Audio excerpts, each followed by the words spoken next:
I do want to give an update, as I do every day, on testing cases and hospitalizations. Yesterday, we saw another day of numbers that were heading in the right direction. We've had several days in a row now of promising results as we've entered phase 1. Massachusetts is continuing to ramp up our testing capabilities. We're well over 500,000 tests performed to date, which makes us a national leader.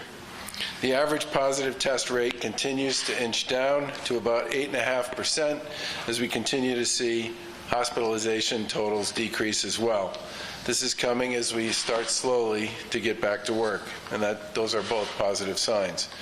But what it also means is that people have been playing their part. They've been washing their hands, covering their faces when out in public, distancing themselves from others when they can, and everyone is staying vigilant with respect to symptoms. The science, as we all know, and this is clear, doing these things is how we stop and kill the virus, and we all have to keep it up. It's great to be back here at the Fabric Discovery Center. I want to thank Chancellor Maloney for your extensive partnership on this center and so much more. You've heard us say many times that it's a constant battle to get personal protective equipment, so-called PPE, in the door and to support our frontline healthcare workers and protect patients from COVID-19. And while we continue to work a variety of supply chains, we've also looked to our own businesses right here in the Commonwealth to help us produce life-saving gear and supplies. And through some unique partnerships, we've created and funded a program to assist local manufacturers to make their own PPE, even if it's not in their traditional business model. The MERT team has been working in collaboration with the Command Center to help Massachusetts manufacturers change their operations and quickly start producing much-needed products. Since launching, we've heard from over 750 manufacturers worldwide who are looking to help, and nearly 450 of those companies were located here in the Commonwealth. MERT's helped those companies identify what types of items are most in need, provided regulatory guidance, helped coordinate supply chain needs and access to testing products, and reviewed product instructions for use, labeling, and packaging. Going forward, it's important that we continue to quality control and test the products we're making using the same benchmarks and standards that others use. Product testing is why we're here today at the Fabric Discovery Center at UMass Lowell. And I just think it's important to point out at this point, the Lieutenant Governor and I have been in this space on a number of occasions over the course of the past 5 years or so. And I think, honestly, I think this floor was nothing but a bunch of pillars. I'm looking at Chancellor Chen, right, the first time we came here. And that was because it was part of a joint initiative between the federal government, the Commonwealth of Massachusetts, and the U.S. Fabric and Manufacturing Association to create, for all intents and purposes, this Fabric Discovery Center here. And there is a lot of really interesting work that goes on in this place, and there has been for the past 5 years.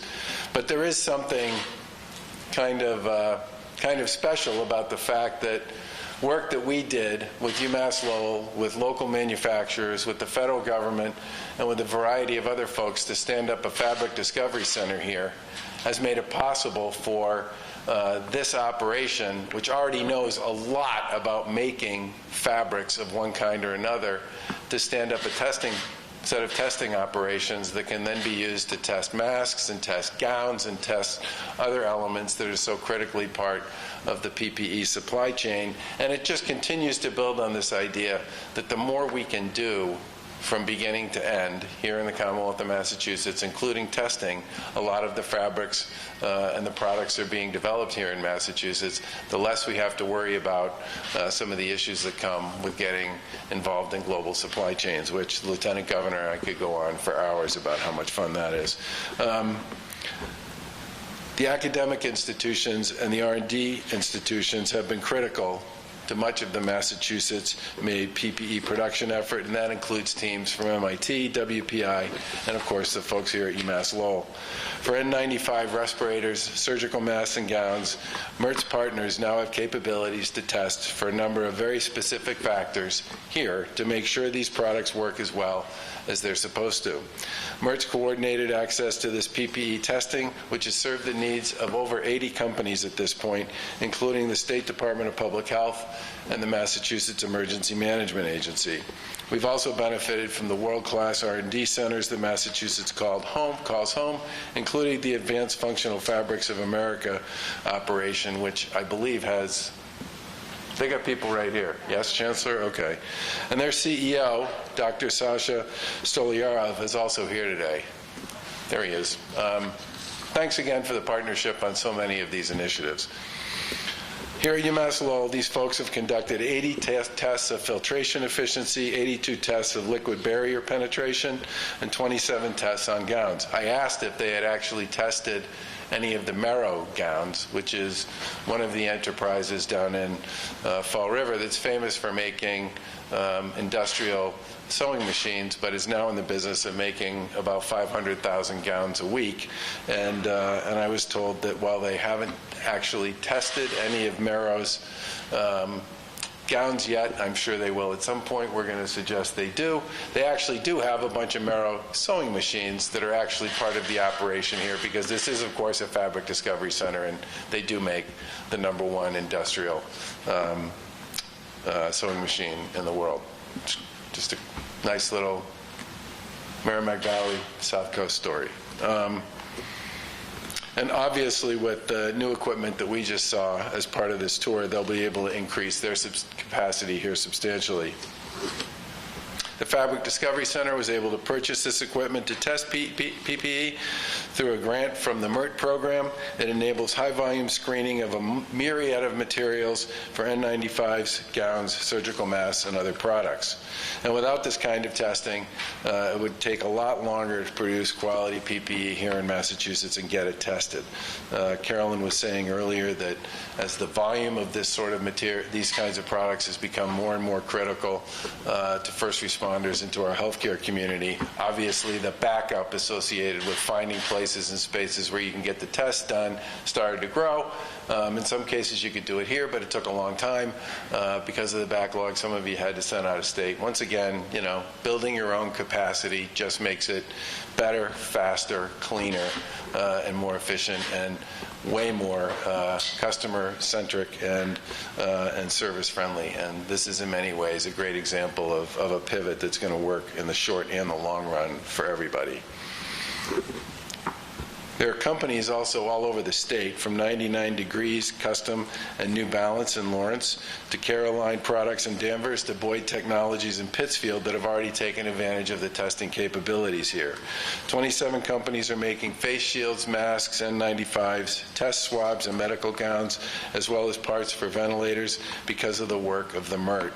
And many of those products and materials are tested right here through the Fabric Discovery Center and their partners. Aside from PPE, there are other important initiatives underway here to support the fight against COVID-19 for our residents and potentially for other states. The Massachusetts Medical Device Development Center, known more colloquially as M2D2, works with some of Massachusetts' smallest medical device companies and serves as a biotech incubator to give companies access to researchers and resources at UMass Lowell and UMass Medical School. M2D2 is helping with research to support a universal flu vaccine for the biotech company Versatope, and that includes technology for a possible COVID-19 vaccine. They're also working on simple blood tests to detect COVID-19 through more rapid testing for nucleus probe technologies. I think we all know that those blood tests over time could end up being an incredibly important tool for surveillance, especially as we go forward. And we're hopeful that that work will yield good results so we can forge ahead to offer more testing and treatment options to our residents and to others. Finally, I also want to applaud all the volunteers, both students and university personnel, who are working in the fashion masker space. Where'd she go? There she is. Who are here and supplying face coverings. These are made with donated materials and distributed to members of the community like the Boys and Girls Club, the homeless shelters, and others. And on behalf of the Commonwealth, please know that we're very grateful to you and to all of the manufacturers for the role you're all playing. We've worked hard to make progress over the last few months and will continue to do so in partnership with many of the people across the state who have come together to step up and fight COVID-19.